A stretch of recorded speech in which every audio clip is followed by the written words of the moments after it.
In this video, I want to talk about mistakes that everybody does when it comes to the hair stroke technique. Trust me, avoiding these, you will improve your work tremendously. So let's dive in.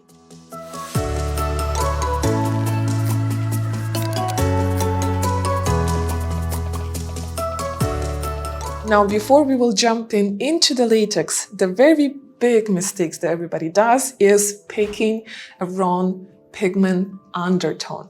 So when you're selecting undertone that is too cool for the hair stroke, they will for sure heal ashy because the pigment is so concentrated in one stroke that you can't pick cool undertone pigments. So you can choose either neutral or warm undertone pigments for the hair strokes. For today's training, I will use pigment Brovi. So let's dive in. The first mistake that everybody does with the hair stroke is starting from a starting point. This way you will definitely create very blocky line. You don't need to do this. So how to start this is actually the same as you do your shading.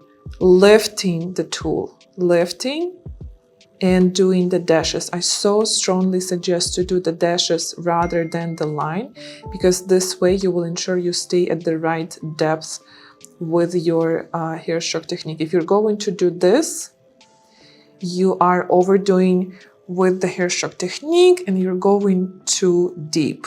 Now, even if you try to do the dashes movement, you're still sometimes will end up having these. Probably you will, because you still have the issues with the shading that you haven't fixed. So to avoid this, try to do this in the air and then slowly come to the latex. So I start with the air and I slowly push my needle down, down, down till I reach the latex. So again, start with the air and slowly coming down, coming down, coming down. This way you again will avoid these kind of strokes. Another sometimes mistakes that you do, especially when I start to work with my students, they start not overlapping the stroke. So let's say you do your line and then you are just moving down and down and down and down and down. Now you have to, for the hair stroke, overlap pretty much a lot of times at one spot before you move down. So it's 80% of your previous dash, of your previous stroke, before you move 20% down. So it looks like this. One and then second, second, second, second, second. So you can see every time I step just tiny bit forward, which looks like this.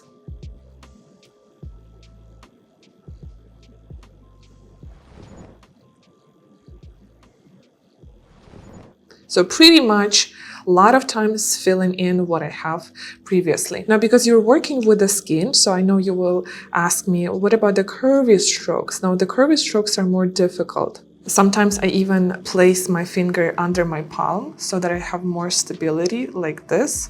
Sometimes I press like this so I have more stability as well. But this is just and this is again for the stretch as well. So if you stretch the skin, they have to be connected so that you feel more stable working with the client.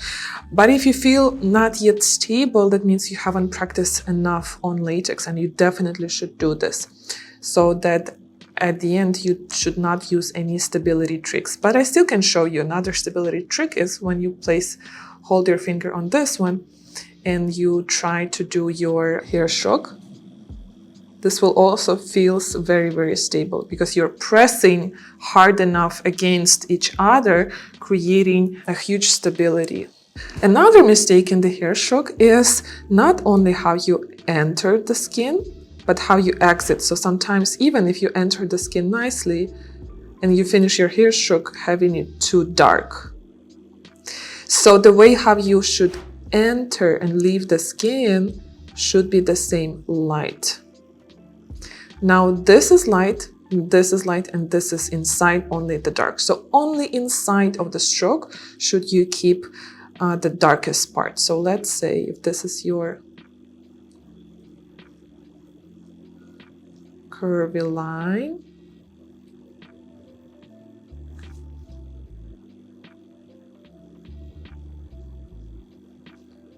I'm exiting still lightly.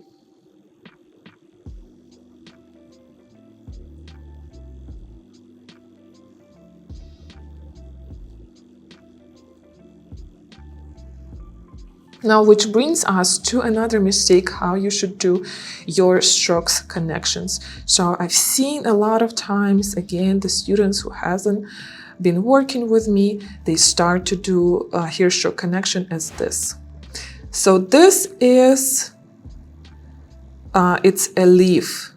We are looking at eyelash, at feather. So actually it should start from here, another stroke, so that it looks natural in hair stroke technique. So we don't start from this point. It's not a chicken claw. We're not starting from here, or not a Christmas tree, but it's a beautiful, beautiful feather starting from the root and coming out later on. So the same, if you're doing, let's say, this is your main stroke,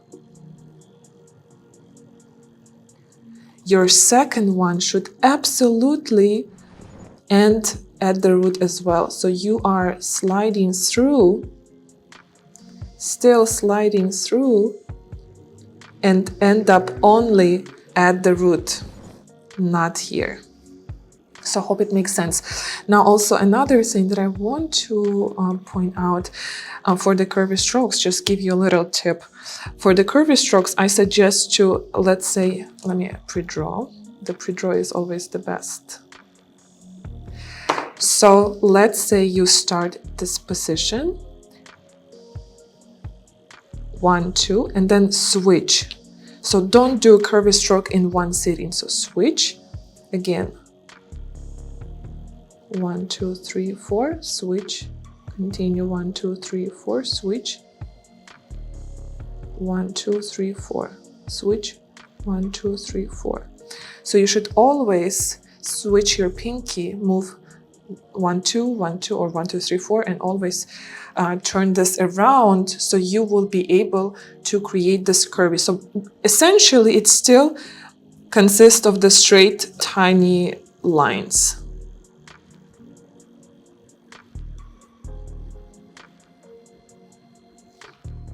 And the last mistake is, of course, the stretching. Now, the stretching of the skin is another topic that should be discussed, is how you stretch the skin when you are creating a hair stroke. It's another mistake that a lot of people do. So that's it for today's tutorial. I hope you enjoyed this. I think we have a lot of previous tutorials on the hair stroke. If you haven't seen my tutorials on the hair stroke, there should be somewhere in one of the corners or at the end of this video. Do check it out. And I will see you on next week tutorials with Beauty Slash. Also remember to tag me if you've been practicing hair stroke and you want me to review your work. Post it in story and tag me, and I will review your by replying in story as well. Thank you so much for watching, and I will see you next week.